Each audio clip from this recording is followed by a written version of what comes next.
Welcome back to another episode of TAAP. I'm Chad, I'm Michael. and last time we ran a little bit long. We did. So we've got part 2 of that episode coming up for you here. Yep. It's got to come up right for you, and I think we should go to it. Yeah, let's get into it. All right.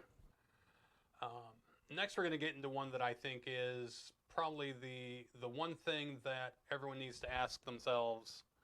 Are you willing to use that firearm if you have to? Yeah. And I'm telling you, if your answer is no, I don't ever want to use that firearm. Don't even carry. Don't carry it. I'm telling you that right now. I'm a firm believer that I would like to see as many law-abiding, good people carrying a firearm. But if you are not comfortable with it and you, just like you said, you're like, you know what? I'm not going to pull that even if someone's pointing a gun at me or it's a life or death situation. I'm not comfortable pulling that firearm. Don't do it. And you make a good point there. I think there are a lot of people that would say, well, if someone's using deadly force towards me, well, then I might be willing to pull it. Or if someone's using deadly force towards my spouse or my kids or my parents, then I might be willing to pull it. You also have to ask yourself, what if you're in a situation where you don't know that person? Right. And the only way they may live is if you pull it. Yeah. Are you willing to do it then? I am. And I am too. If someone's life is on the line and I have to, and this is not don't confuse this with heroism or anything like that, because the reality is if he's going to be able to shoot someone there, he could also shoot me. Mm-hmm. So believe me, it's all self-preservation. I'm not a hero by any means, but you have to ask yourself those questions. Right. And if your answer is, nope, I'm not comfortable doing that, maybe that's not for you. And now, don't carry pepper spray or anything like that, because all you're going to do is make things worse in that situation too. Yeah, potentially. I've seen a video where, and if you do carry pepper spray, my sister went through a period of time where she was carrying pepper spray. I made sure she got the one that shot out the jet. Yeah. Because they're the ones that shoot out the cloud, and I did see a video one time where someone had that. Yep. Went to use it, except for the wind was blowing at them, so they shot out this cloud that just went right back in their face, and they pepper sprayed themselves. Didn't hit their assailant at all. And we may cover a show on less than lethal as an option, but less than lethal and lethal, there's a reason police officers and a lot of people in authority carry both, because sometimes you have to use A, sometimes you have to use B. We're hoping that if B is your lethal force, we're hoping you never have to use it. Absolute last resort. Last resort. However, if I want to go parachuting, I want to parachute. If I want to go a second time, I have to have a parachute. Yeah. Well, and if I want to go parachuting, I want to have my main chute and my backup chute just in case. Right. The firearm is your backup chute. Yeah. That's oh crap, I'm falling and that didn't work. Let me pull the second one. Mm-hmm. Otherwise, I'm going to die. Right. Yes. Okay. So good example, actually. Yeah, it is. It is, because it's kind of the same idea of I've got my main chute that's going to save me, which would be your verbal jiu-jitsu, your ability to talk your way out of it. Right. Or less than lethal. Mm-hmm. All that can fall into it. And then you've got your, can you handle yourself in a fist fight? Right. Is it something where you've got a little baton that you're using that's less than lethal? Pepper spray. Or something like that, yeah. And then all of that failed, I've got my reserve. Right. So, and the other thing that's really important to ask yourself, and this is one that I think no matter how much you tell yourself, yeah, I'll be fine, you never really know until it happens, That's true. is are you willing to live with the consequences after you pull that firearm and discharge it? Yeah. And be that it's completely legitimate and the police, the DA, everyone else says you're in your right to do it, you still have to live with, I took a life. So, and here's my thought process on this as well, because it's not an easy choice to make for pretty much anybody unless you're a psychopath. Right. So normal people, they're going to. There's a thought process that goes through there. Is what I'm saying, and then after you're done Do you feel guilt? Do you feel remorse? Do you feel there's going to be 100 different feelings that you're going to feel in that situation. And it doesn't matter if you're a soldier, a police officer, a civilian that happened to. No, I'm going to tell you right now, if you feel guilty afterwards, that's normal, okay? Right. I want someone to feel a little bit guilty, a little bit. That doesn't mean I'm going to beat myself up over Yeah, it. are you all going the to be able to time. live with that guilt? And you know, And you made therapy a helps. yeah, it does, and you made a great point. You know, it doesn't matter. People think, oh well, you're a soldier, you go out and you shoot people all the Yeah. time, which you know we were in war for 20 years, so Right. we have a lot of soldiers that are now stateside that probably have a pretty good body count. Right. I know a couple people that were overseas and they got into firefights, and in the heat of the moment, it was all their training, their muscle memory, and their reaction. Yep. They were trying to save their lives and their buddies' lives. And it's an adrenaline. Afterwards, they had such a mental issue with it, Yep. and therapy helps. Yep. Seek just, help. Mm-hmm. Some people can handle it on their own. That's fine. There are some people that will need to go talk to somebody. There are support groups for stuff like this. Mm-hmm. There are counselors or and just because you find yourself going to talk to a counselor over something that happened, you have to try and rationalize it. That doesn't mean you are a person that shouldn't be carrying a firearm. In fact, that's a person that should be Right. the one that's Because carrying the firearm. It's not like, and I'm not trying to downplay any sort of mental issue, but there's also a big difference of I got a case of the I'm feeling down and Right. I'm feeling bad because I killed someone. Right. There There's is a different degrees there. Now, me personally, I don't want that person that is wanting. He's just looking for an excuse to pull the Mhm. firearm, and then after he let's say he it's a good shoot. Let's say it's a good shoot. He shot someone, no charges or anything like that, and he's in the bar bragging. You know what? I killed this person. He totally deserved that. That Again, not bragging someone like I want to that's- see carry. Yeah, I don't want that guy carrying that. That's not the right attitude. I'm sorry, Yeah. that's just the wrong attitude. And you know, when it comes down to it, if I ever have to pull out my firearm and shoot someone, probably other than what you see on the news, but for me, the only people are going to hear anything about it are people that are real close to me, Right. and that's probably because I need to talk to someone about it And right there in that moment. That's okay. If you have a buddy, I would suggest having a good friend or somebody you can talk to about it. There could be situations where, and here's one thing you never want to ask someone when they're carrying a firearm. If you don't know them, or let's say they're just an acquaintance, or you're not good friends, you never want to ask someone that's carrying a firearm, and you happen to know that. Well, have you ever killed anybody? That's never a question you want to ask somebody that you don't really know. That's kind of an insult, and two, if he answers honestly, you might not like the answer. Yeah. Be honest. I've got friends that have been in the military. I have very few friends that have been in the military that I've talked to about when they were deployed and in combat, and every one of those conversations has been initiated by them. Yeah. You don't want to start that conversation. They have to come to you for it. Because you may bring up demons that they just finally got over, and now they're rushing back. Right. So It's PTSD. There's a lot of Mhm. stuff that goes with that. It would be the same as you see a woman that was in an abusive relationship, and the guy goes to do something like this, and she flinches because their previous person maybe beat her or something like Right. that. You don't want to go to that person and say, "Are you getting beat?" or something like. You don't want to do that because you don't want to. She's probably already in a situation where she's uncomfortable. Making it more uncomfortable might not work. Right. Let them come to you. By all means, if she's being abused and she looks over you, and I think there's this like hand signal that they do something. It's something like this, and you're like that, or they look over you and they leave you a note that says help. By all means, help.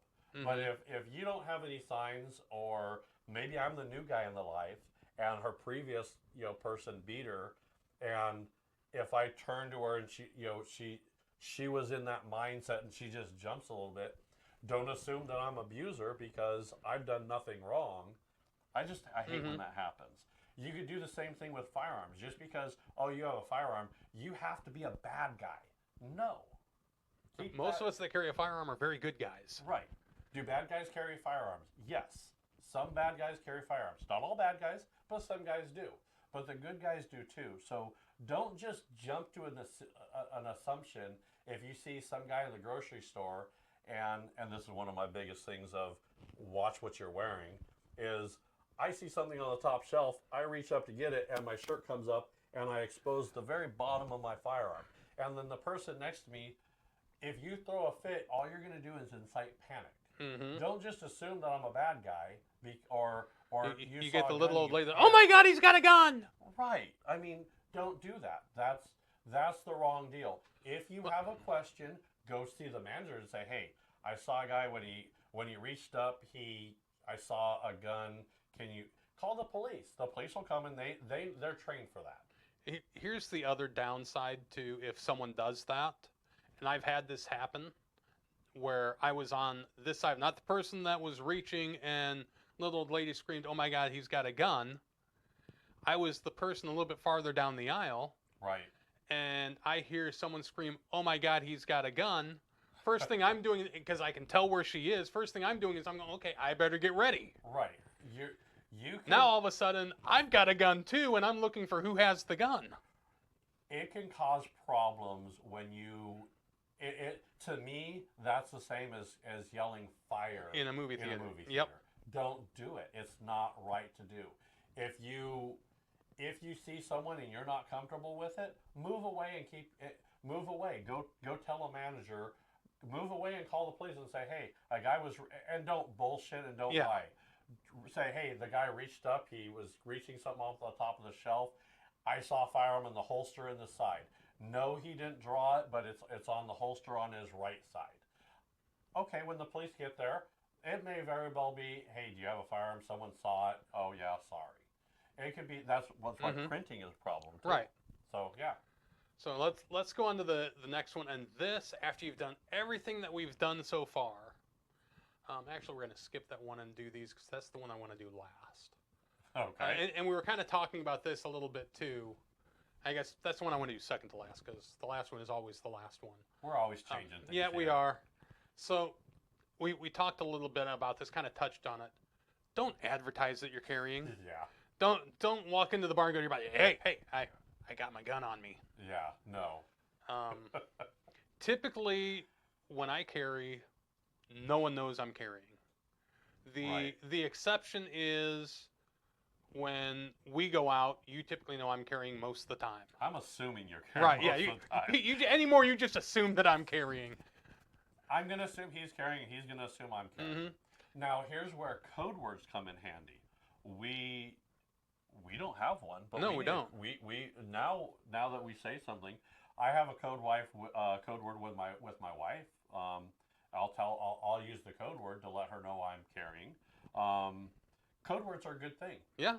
Code words could be there are things that keep you safe, and if you're going to carry, having your partner or someone that you go out with quite a bit in this situation with me and Chad.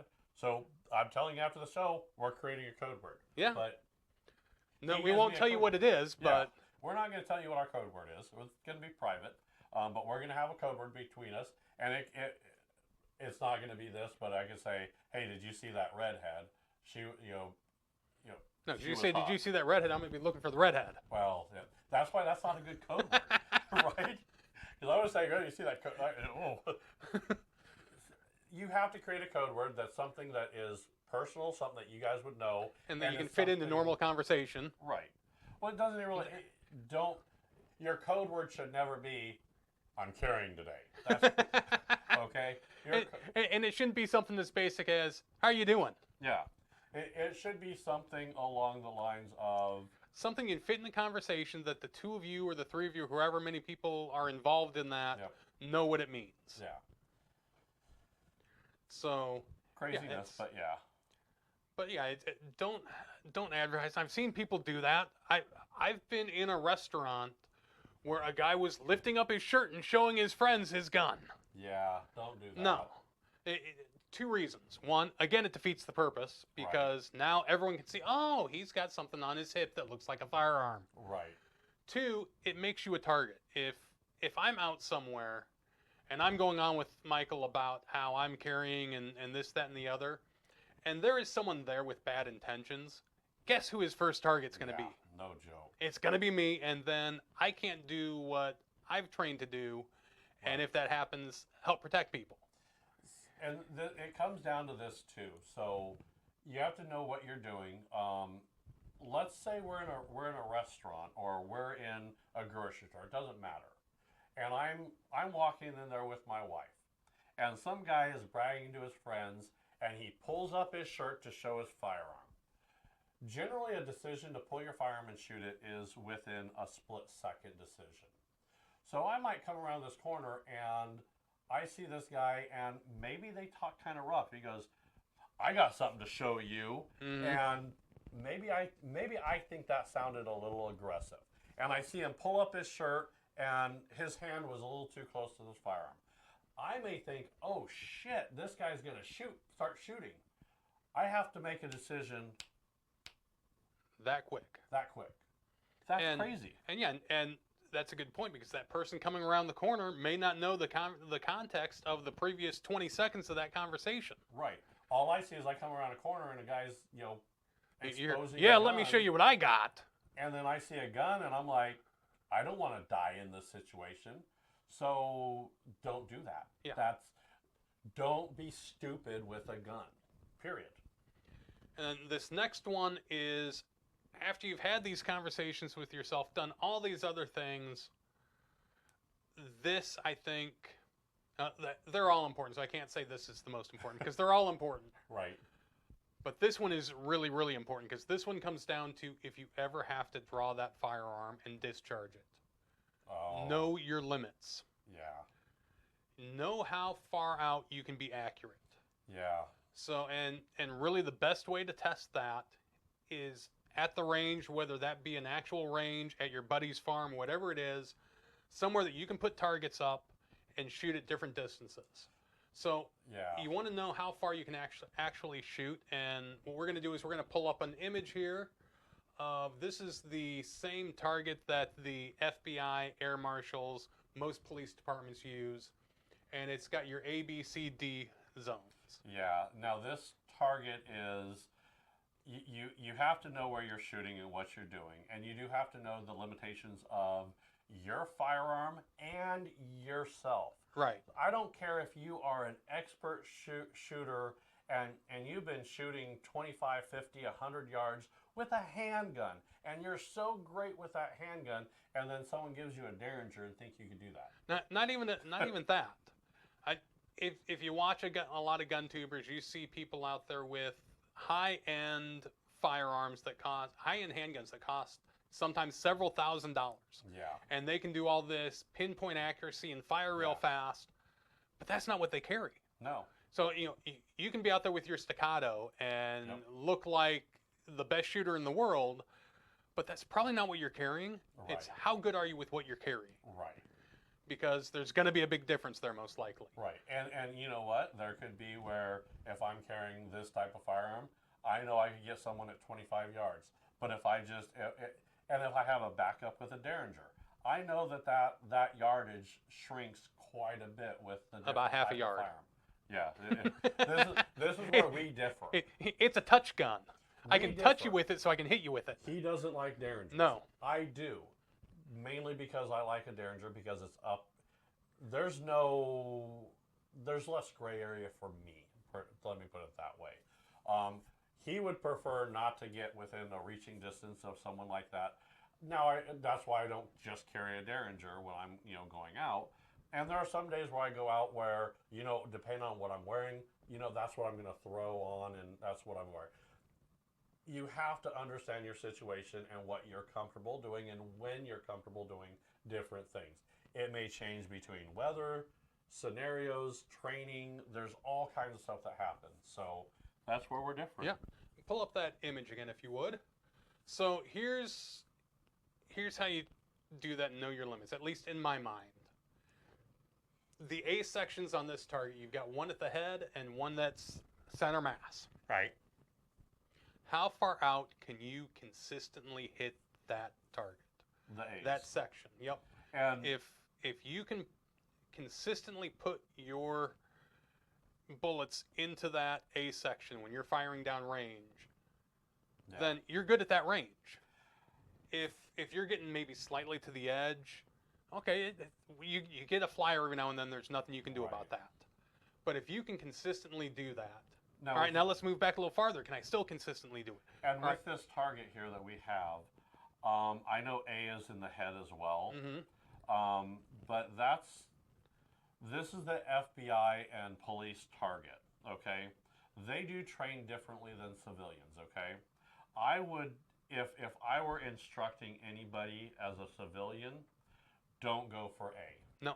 Always go center mass. Center mass, and you want to try and hit that A center mass every time. And that's what I would use. And if you can't find a target that's like this, find something that has a 4 to 5 inch circle. How consistently can you hit that circle?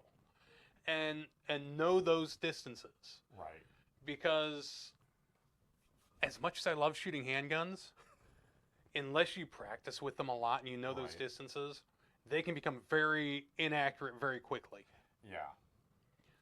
I've seen people that you give them pretty much any handgun, and after they put a mag through it, they can pretty much be good out to 100 yards if it's a decent handgun. Right. Now, that's not everyone. That's someone that spends a lot of time shooting and really knows all the other things that go into it, the breathing, the trigger control.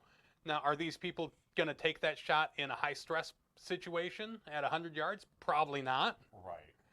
Because that's the other thing that some people don't think about is if you're in a situation where you have to draw that firearm and shoot someone, that is a high-stress situation. Right. You're not going to breathe like you normally do at the range. You're potentially going to be a little bit shaky either out of fear or adrenaline dump.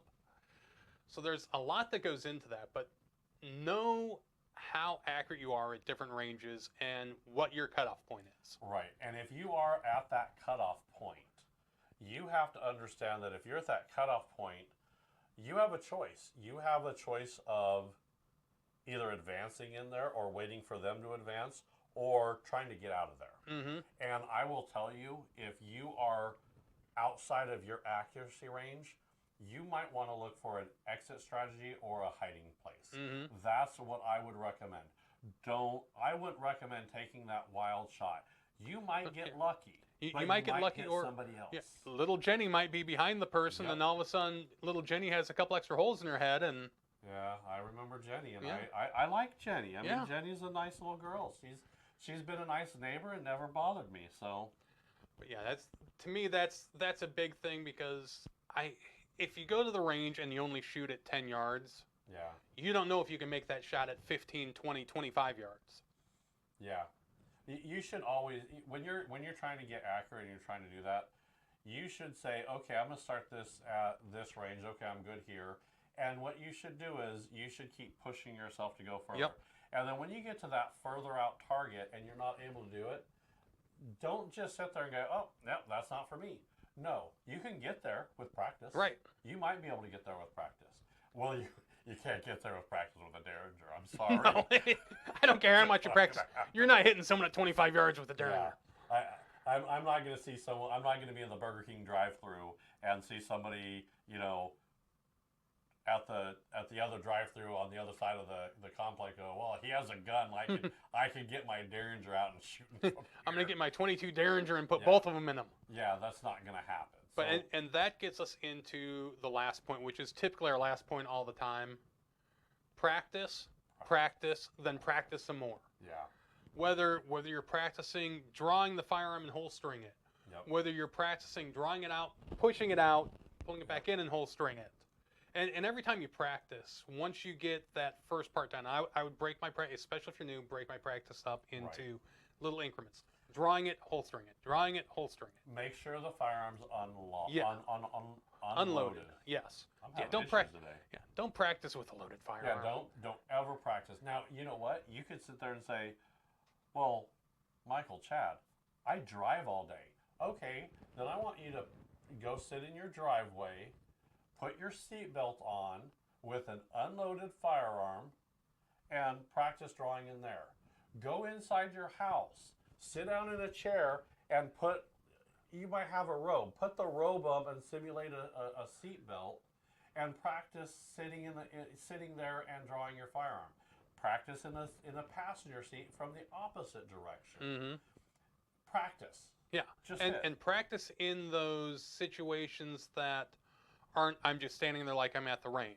Right. Like you said, practice in your car. Practice sitting in the recliner, Right. or to mimic that. Right. Practice, I'm laying down on the ground and I need to draw. And when you're practicing, please practice in private. I know I just said you could practice in your firearm, but don't be in the middle of the Walmart parking lot. Yeah. Trying to practice your draw and having people walking by. Yeah. Don't If do you're going to that practice either. in your car, have your car in the garage with the door shut. Yeah. Preferably not running. Yeah. Don't have it Safety running. first here. But the big thing it's going to do, going back to those high stress situations, is it's going to build muscle memory. Yeah. Where your body is just going to instinctively do it. Correct. Because if you're driving and you have that seatbelt there, that muscle memory should say, this hand I move the seatbelt, this hand I do this, and it should almost be just a natural reaction. You have to, that muscle memory for you is going to be different than Right. me and him, because we may not always be in a vehicle all the time. Now, did we practice that? I'm sure we did a little bit, but that may not be our forte. I don't drive a big semi truck. No. I'm not a trucker. So my muscle memory will be different than him while he's in there. You know what I'm saying? Just learn your situation and muscle memory to what you need. And again, go to those awkward situations. Yeah. I mean, we should probably do this again sometime, because it's been a while since I've done anything like this. But we should get the practice gun. Yep. And okay, there's an altercation and we're wrestling, and now I need to get to it. Yep. But yeah, practice. Even if you don't ever think you're going to be in that situation, Right. practice it some, because Murphy's Law says it'll happen then. Yep. One of the big things that I remember practicing with and doing stuff like that was, and you kind of think it's a little weird, but a lot of times if you trip or fall or something like that, and let's say someone's coming at you with a bat and you're falling, practice drawing in a fall position, because that could help too. Right. Yeah. You get a little mat that you could put down, or you practice falling on your couch and see, because I'm telling you, if I'm falling this way and that's the side I carry my firearm, and just like you said, if you fall on your back, if this guy has a crowbar and he's coming and I'm falling and his buddy's knocking me to the back, I may have to get to that firearm before I actually hit the ground to clear it and do something. Or you may have to know that, okay, as soon as I hit, I'm rolling to my left so that I can get to it. Or Right. It is still a practice situation. Again, no loaded firearms. But you need to practice different situations. If you're clumsy or you're smaller and you've noticed that I've been in a few fights and every time I'm getting knocked down. Well, that may be where you need to practice, which way to go or how to fall correctly to get to that if you have to. Mm-hmm. So, but I think that's going to be about all for us. We kind of covered a lot. several. Yeah, that was a lot. That was a lot of information there. But hey, if you like what we do, and you want to help support us, please give us a big old thumbs up, subscribe, leave a comment. It's all going to help us as far as YouTube's algorithm. It'll get us out to more people. Right. We're also on Rumble, yep. so you can like and subscribe and follow us there as well. And we certainly appreciate it. But I think that's going to wrap it. We'll see you next time. Make sure you shoot straight and be accurate.